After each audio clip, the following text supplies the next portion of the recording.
So, Wolvaardt cancer అని చెప్పేసి మాట్లాడుకున్నాం. సో, వల్వార్ క్యాన్సర్ ఇప్పుడు గర్భసంచిలో యూట్రస్ క్యాన్సర్ రావచ్చు, ఓవేరియన్ క్యాన్సర్ రావచ్చు, సర్వైకల్ క్యాన్సర్ రావచ్చు, వెజైనల్ వల్వార్ క్యాన్సర్ కూడా రావచ్చు. సో, ఈ వల్వార్ క్యాన్సర్ అనేది చాలా వరకు 60 ఇయర్స్ అంటే 60 ఏళ్లు దాటిన వాళ్ళలో కామన్‌గా వస్తుంది. సో, దీనికి రీజన్స్ గురించి మాట్లాడుకుంటే మనం మాట్లాడుకున్నాం హెచ్‌పివి వైరస్ వల్ల సర్వైకల్ క్యాన్సర్ వస్తుంది. సో, హెచ్‌పివి వైరస్ వల్ల 16 అండ్ 18 వైరస్ వల్ల వల్వార్ క్యాన్సర్ కూడా వచ్చే అవకాశాలు ఉన్నాయి. ఇదే కాకుండా కొన్ని సందర్భాల్లో క్రానిక్ కండిషన్స్ అంటాం. లైకెన్ స్క్లెరోసిస్ అనే కండిషన్‌లో అదేంటంటే స్కిన్ అంతా డీపిగ్మెంటేషన్ అయిపోయి అది లాంగ్ టర్మ్‌గా ఎక్కువ ఇయర్స్ ప్రొలాంగ్డ్‌గా ఉన్నప్పుడు కూడా దాంట్లో ఈ వల్వార్ క్యాన్సర్ వచ్చే ఛాన్సెస్ అవి ఉంటాయి.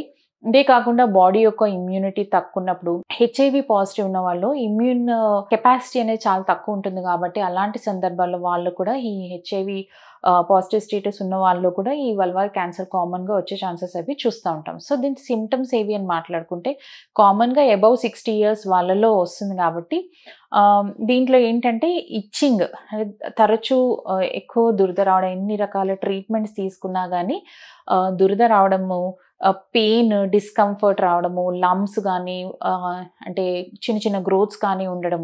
సో, దీన్ని మళ్ళీ డిఫరెన్షియేట్ చేసుకోవాలి. ఎందుకంటే 60 ఇయర్స్ అబోవ్ వాళ్ళకు కొంతమందిలో ఈస్ట్రోజన్ లెవెల్స్ తక్కువ ఉండడం వల్ల గూడా ఈ ఇచ్చింగ్, బర్నింగ్ అనేది వల్వార్ ఏరియాలో కామన్‌గా ఉంటుంది.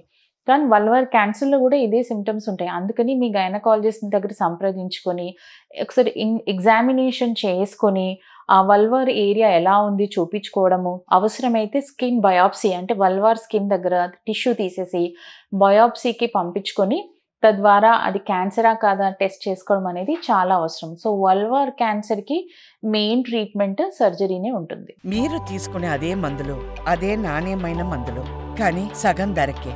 అవును, మెడ్ ప్లస్ బ్రాండ్స్ పై 50 to 80% తగ్గింపు.